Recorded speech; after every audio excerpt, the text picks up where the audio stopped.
Hi viewers, welcome back to Fortress. இன்னைக்கு ரொம்ப ஹெல்தியான ரெசிபி தான் பார்க்க போறோம். சட்டன் பாத்துடலாம். பிரேக்ஃபாஸ்ட்க்கு இல்லனா ஈவினிங் ஸ்நாக்ஸ் கூட பிள்ளைங்களுக்கு செய்து கொடுத்தா நல்லாவே இருக்கும். வாங்க வீடியோக்குள்ள போலாம். நான் இந்த மாவு mix பண்றதுக்காக இந்த கொழுக்கட்டைக்குள்ள மாவு mix பண்றதுக்காக 2 கப் தண்ணீர் வந்து நல்லா சுட வச்சிட்டு கல்லுப்பு சேர்த்து தேங்காய் துருவல் சேர்த்து நல்லா கொதிக்க வச்சிட்டா. இதுல வந்து 1.5 கப் கம்பு மாவு சேர்த்திருக்கா. 1/2 கப் அரிசி மாவு இடியப் மாவு சேர்த்திருக்கா. இந்த கம்பு மாவு வந்துட்டு நல்லா சாஃப்ட்டா இருக்கும். சோ நான் வந்து இடியப் மாவு அரிசி மாவு வந்து 1/2 கப்புக்கு கொஞ்சம் கூடவே சேர்த்திருக்கேன். ஃபர்ஸ்ட் வந்து மீடியம் ஃப்ளேம்ல வச்சிட்டு மாவு சேர்த்ததும் லோ ஃப்ளேம்ல வச்சிட்டு இது மாதிரி நல்லா mix பண்ணி எடுத்துட்டு ஸ்டவ் ஆஃப் பண்ணிடணும். இந்த மாதிரி கன்சிஸ்டன்சில இருந்தாலே போதும். இப்போ வந்து வார்ம் வாட்டர் தெளிச்சு நல்லா mix பண்ணி எடுத்துக்கலாம். நல்லா சாஃப்டாவே இருக்கும். கம்பு மாவு ரொம்ப mix பண்ணணும்னு வேண்டாம். இந்த மாதிரி கொழுக்கட்டைகளாட்டு எடுத்துக்கணும். இப்போ வந்து இந்த கொழுக்கட்டைக்குள்ள பூரணம் செய்யறதுக்காக ஒரு பெரிய கேரட்டை இது மாதிரி துருவி எடுத்துக்கிட்டா. தேங்காய் துருவல் வந்து சேர்க்க நல்லா தான் இருக்கும். நான் 1 கப் தேங்காய் துருவல் சேர்த்துக்கிட்டேன்.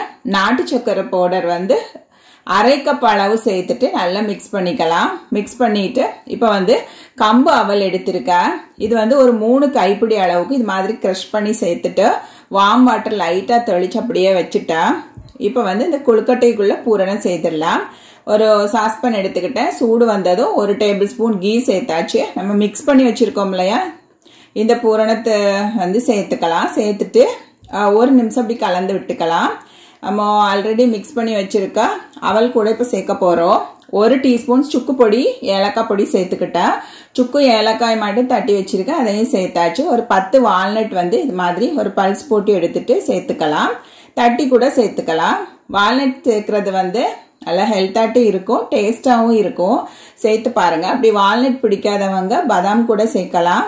இப்போ மிக்ஸ் பண்ணி வச்சிருக்க கம்பு அவலையும் சேர்த்து நல்லா கலந்துக்கலாம். இது மாதிரி கலந்து விட்டுட்டு இதை கொஞ்சம் ஆற விட்டுடலாம். இன்னைக்கு வாழை இலை எடுத்திருக்கா. வாழை இலை வந்து லைட்டா வாட்டி எடுத்துக்கிட்டா. இப்போ நம்ம பால் பண்ணி வச்சிருக்கோம் இல்லையா, அந்த உருண்டைகளை வந்து இது மாதிரி தட்டி எடுத்துட்டு ஒரு மீடியம் ஆட்டு தட்டி எடுத்துக்கணும். ரொம்ப தின்னா இருந்தாலும் கொழுக்கட்டை வந்து உடைஞ்சு வந்துடும். ஸோ இது மாதிரி தட்டிட்டு பூரணத்தை உள்ள வச்சுட்டு லைட்டா இது மாதிரி ப்ரெஸ் பண்ணி எடுத்துக்கிட்டா. மீதம் உள்ள மாவுலையும் கோன் ஷேப்ல கொழுக்கட்டைகளை ஷேப் பண்ணி இது மாதிரி எடுத்துக்கிட்டா. இதுக்காக டூத் பிக்ஸ் வந்து யூஸ் பண்ணிக்கலாம். இது மாதிரி வாழை இலைய கோன் மாதிரி சுத்தி எடுத்துட்டு நம்ம எடுத்து வச்சிருக்க மிக்ஸ் பண்ணி வச்சிருக்க மாவு வந்து நல்லா உள்ள தட்டிக்கலாம். அப்புறமா பூரணத்தை வச்சுட்டு நல்லா ப்ரெஸ் பண்ணி விட்டுட்டு ஆவில வச்சு அவிச்சு எடுத்துடலாம். ஒரு 15 இருந்து 20 நிமிஷம் ஸ்டீம் பண்ணாலே போதும். ஃபர்ஸ்ட் ஹை ஃப்ளேம்ல வச்சுட்டு நம்ம மேக் பண்ணி வச்சிருக்க கொழுக்கட்டை எல்லாம் சேர்த்துட்டு ஒரு 20 இருந்து 25 நிமிஷம் டோட்டலா ஆகும். மீடியம் ஃப்ளேம்ல. ஹை ஃப்ளேம்ல வச்சிருந்தா 15 இருந்து 20 நிமிஷத்துலயே குக் ஆயிடும். ஆல்ரெடி பூரணமும் அந்த கொழுக்கட்டைக்குள்ள மாவும் குக் ஆனது தானே. ஸோ நம்ம வந்து ஒரு 20-25 நிமிஷத்துலயே இதை வந்து மேக் பண்ணி எடுத்துக்கலாம். ஒரு இட்லி சர்வத்துல தண்ணீர் வச்சுட்டு பாதி அளவு தண்ணீர் வச்சுட்டு இது மாதிரி இட்லி தட்டுல வந்து எல்லா கொழுக்கட்டைகளையும் சேர்த்து ஒரு 25 நிமிஷம் ஸ்டீம் பண்ணி எடுத்துக்கிட்டேன். கொழுக்கட்டை வந்து ராகி மாவுல கூட நம்ம செய்யலாம். திணை மாவு ராகி மாவு எதனாலுமே. அரிசி மாவுல தான் அம்மாலாம் செய்து தருவாங்க.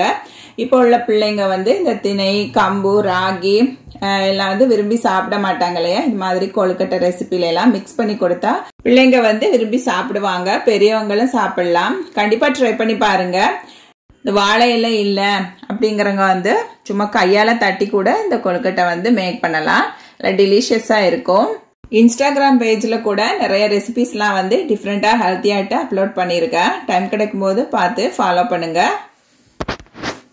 நம்ம சேனல்ல வந்துட்டு சத்து மாவு கேக் கம்பு மாவு கேக் எல்லாமே ஆல்ரெடி அப்லோட் பண்ணி வச்சிருக்கா. பார்க்காதவங்க பார்த்துட்டு சேனல் வந்து சப்ஸ்கிரைப் பண்ணிருங்க, லைக் பண்ணிருங்க, ஷேர் பண்ணிருங்க. இப்போ கொழுக்கட்டை வந்து ரெடி ஆயிடுச்சு. கொஞ்சம் ஆற விட்டுட்டு இந்த வாழை இலைகளை ரிமூவ் பண்ணிட்டு சாப்பிட ஆரம்பிச்சிடலாம். செம டேஸ்டா இருக்கும். அடிப்பொலி டேஸ்ட்ல இருக்க இந்த ரெசிபியை கண்டிப்பா ட்ரை பண்ணி பாருங்க. நம்ம சேனல் இது வரைக்கும் சப்ஸ்கிரைப் பண்ணாதவங்க சப்ஸ்கிரைப் பண்ணிருங்க. ஃப்ரெண்ட்ஸ் அண்ட் ஃபேமிலி கூட வீடியோ ஷேர் பண்ணுங்க.